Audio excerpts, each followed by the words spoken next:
Et chers téléspectateurs, en marge de la conférence des États partie de la Convention des Nations Unies contre la corruption qui se tient à Sharm el-Sheikh à présent, l'envoyé spécial de Nile TV International, Hani Farag, a fait cette interview avec M. Moumouni Guindo, président du Bureau central pour la lutte contre l'enrichissement illicite au Mali.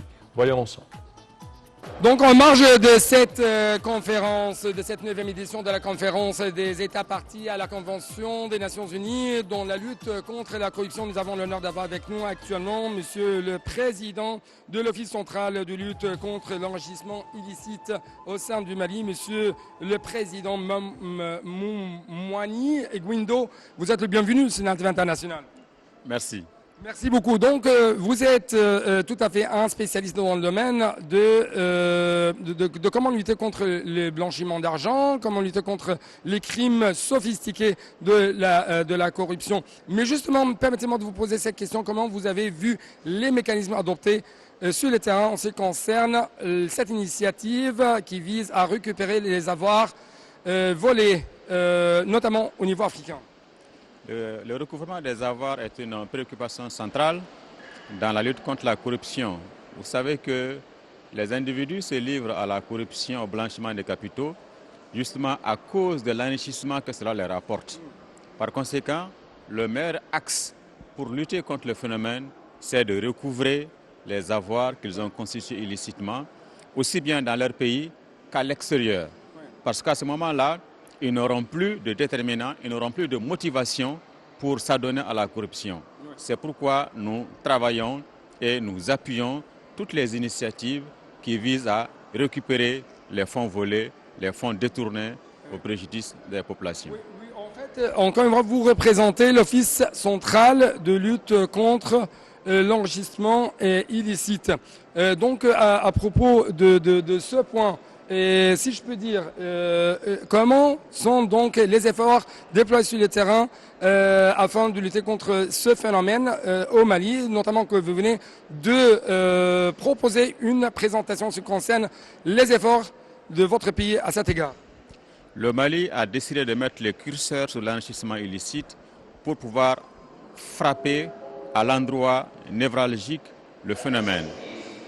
Ainsi, notre travail consiste à rechercher les biens illicites, ceux qui sont au Mali, ceux qui sont à l'extérieur, dans les comptes bancaires, les immeubles et même les billets de banque qui sont cachés dans les maisons, dans les champs, pour pouvoir les récupérer. Par exemple, en 2019 et en 2020, nous avons pu finaliser 9 dossiers, mais ces 9 dossiers concernent de très hauts fonctionnaires, y compris même un ancien ministre, des élus de très haut niveau, sur les biens qu'ils ont gagnés illicitement, qui en francs CFA s'élèvent à peu près 7 milliards de francs CFA. C'est énorme pour le contexte du Mali que nous ayons pu en 2 ans identifier ces biens, mettre la main là-dessus et les ramener dans les caisses de l'État. Malheureusement, les pays de l'ouest de l'Afrique, mais spécialement le Mali, ont été frappés par l'insécurité à côté d'une crise économique. À côté de ça, en plus, c'est la crise sanitaire de Covid-19. Et tout ça, bien sûr, a un impact tout à fait négatif en ce qui concerne le financement des opérations visant à lutter contre la corruption. Donc, comment vous avez pu, jusqu'à maintenant, dépasser de telles situations tout à fait difficiles? C'est très important d'insister sur le lien entre la corruption et le terrorisme. Le terrorisme qui secoue le Mali, tous les pays du Sahel et qui mobilise la communauté internationale est justement favorisé par le développement de la corruption et de l'enrichissement illicite qui favorise la criminalité transfrontière, la traite des personnes, le trafic de drogue, de stupéfiants, etc. C'est pourquoi nous devons travailler en collaboration, en synergie, au niveau national, au niveau international, pour casser ce cycle-là, faire en sorte que la criminalité transfrontière ne rapporte plus. Lorsque la criminalité ne rapporte plus, les intéressés, ils vont se détourner et faire autre chose. Donc, qu'est-ce que vous attendez de la part de l'Égypte qui prend actuellement la présidence de cette 9e édition? L'Égypte fournit des efforts notables dans ce domaine-là. Nous remercions les autorités égyptiennes. Le Mali bénéficie déjà d'un appui substantiel de l'Académie anticorruption de l'Égypte. Nous avons déjà des collaborateurs qui sont venus faire des formations à l'Académie anticorruption.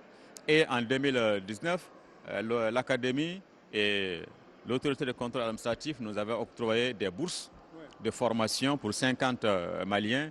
Malheureusement, avec la Covid, nous n'avons pas pu mettre en œuvre, mais nous osons espérer sur la reprise des activités pour pouvoir envoyer des Maliens suivre ces formations.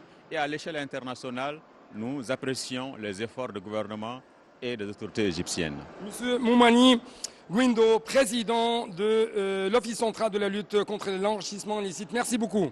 Merci à vous. Bonne journée. Merci.